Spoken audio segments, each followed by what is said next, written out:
Okay, look at this thing for a second. It's got over 2 million blocks of stone. Some of them weigh more than a pickup truck, and they were stacked, one on top of the other, more than 4,500 years ago, before iron tools, before the wheel was common here, before anyone in the world had written down a single law. Now, you've probably heard the wild stuff. Aliens, lost super civilizations, guys on TV pointing at rocks going, "There's no way humans did this." And honestly, that story sells. But here's what nobody tells you. The real answer is somehow cooler than the aliens, because it was people, regular people, with copper, sand, water, and a frankly terrifying amount of patience, pulling off things that still make modern engineers scratch their heads and go, "Oh, wait, how?"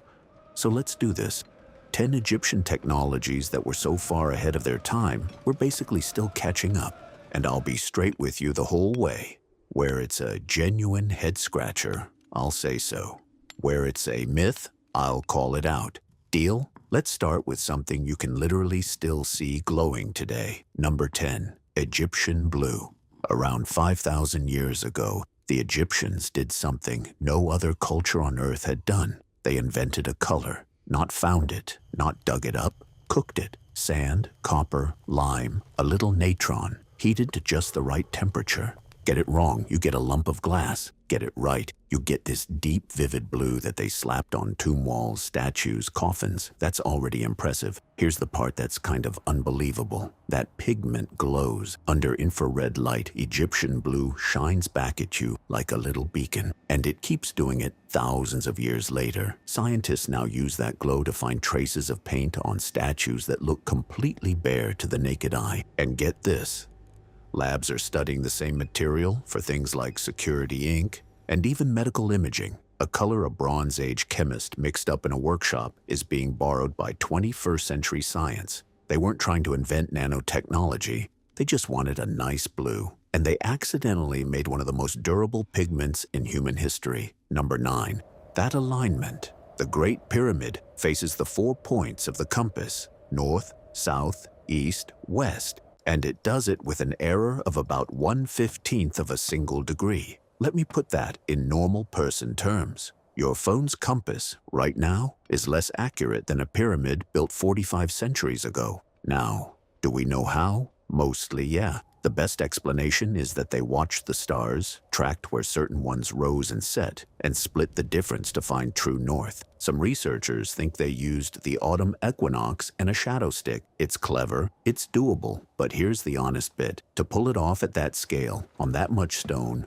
without a single laser level, somebody on that build site was a genuinely world-class surveyor. We can explain the method. We still can't fully explain how they held that precision across 13 acres of foundation. That's not aliens. That's just really, really good work. Number 8, and this one actually splits the experts. Cutting granite. Limestone is soft. You can carve it with copper. Fine. But the Egyptians also worked granite, one of the hardest stones on the planet, and they drilled it, hollowed it, and polished it smooth. The mainstream explanation is copper tube drills fed with quartz sand as an abrasive. The copper doesn't cut the stone, the sand does, and the copper just drags it around in a circle. Experiments have recreated it. It works. Here's where it gets interesting, and I'm not going to pretend otherwise. Some of the drill holes and stone vessels show marks that a few engineers argue are too fast, too precise for hand-turned copper and sand. Most Egyptologists say, slow down.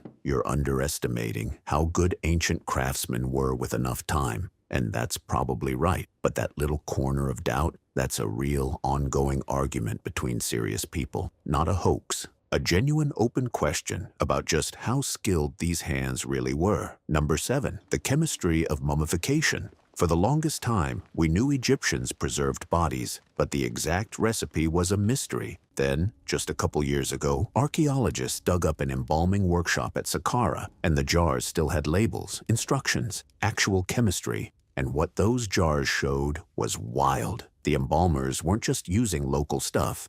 They had plant resins and oils that came from far, far away. Tree resins from the forests of Southeast Asia. Substances traded across thousands of miles. They knew which ones killed bacteria, which ones sealed the skin, which ones fought the smell. They were running a preservation science. sourced through a trade network that stretched almost to the other side of the world. Think about what that means.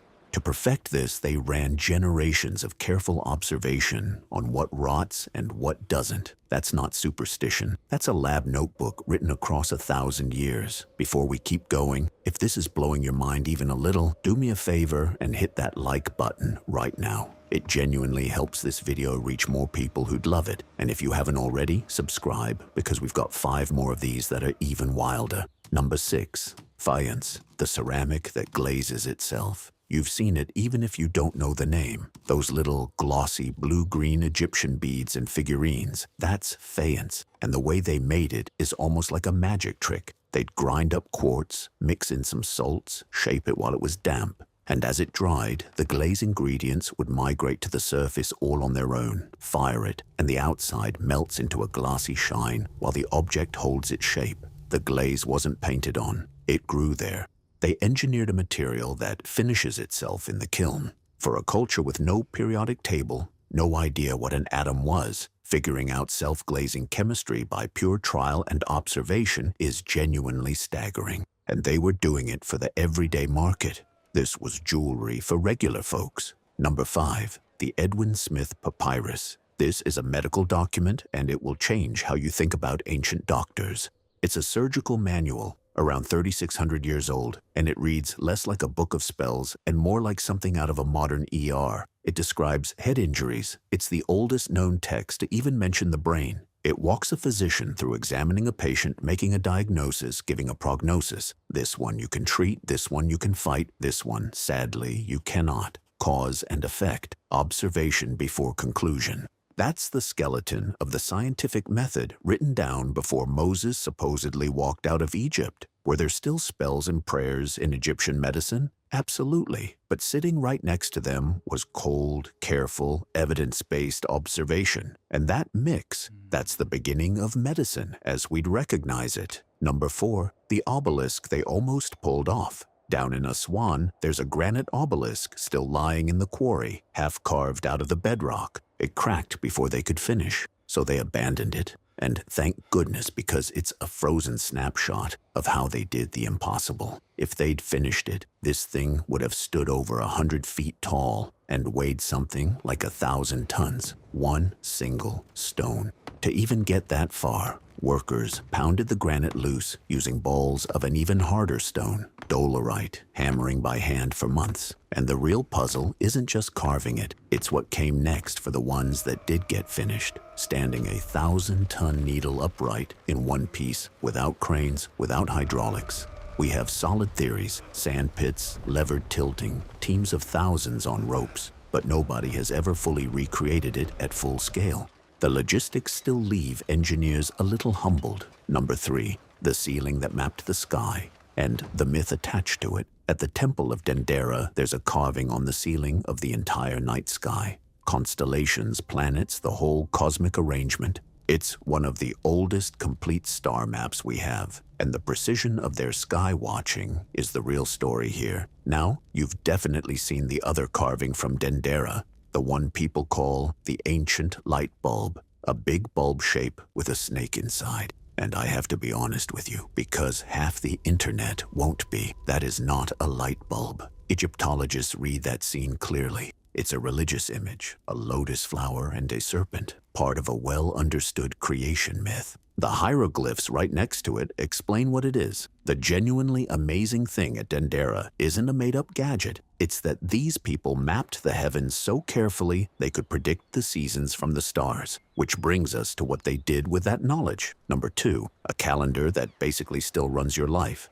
The Egyptians figured out that the year is 365 days long, and they didn't do it by luck. They noticed that the Nile's life-giving flood arrived right about when a certain brilliant star, Sirius, reappeared in the dawn sky after being gone for weeks. So they built a calendar around it, 12 months, 30 days each, plus 5 extra days tacked on at the end. Clean, practical, solar. And here's the thing, that structure fed straight into the Roman calendar, which fed into the one hanging on your wall right now. When you flip to a new month this year, you're using a system an Egyptian priest sketched out by watching a star rise over the river. They were off by about a quarter of a day a year. The The same leap year problem we still deal with. They spotted the exact issue we're still patching 4,000 years later. And number one, the big one. How did they move the stones? This is the question, right? The one everyone asks. Multi-ton blocks, no cranes, no engines.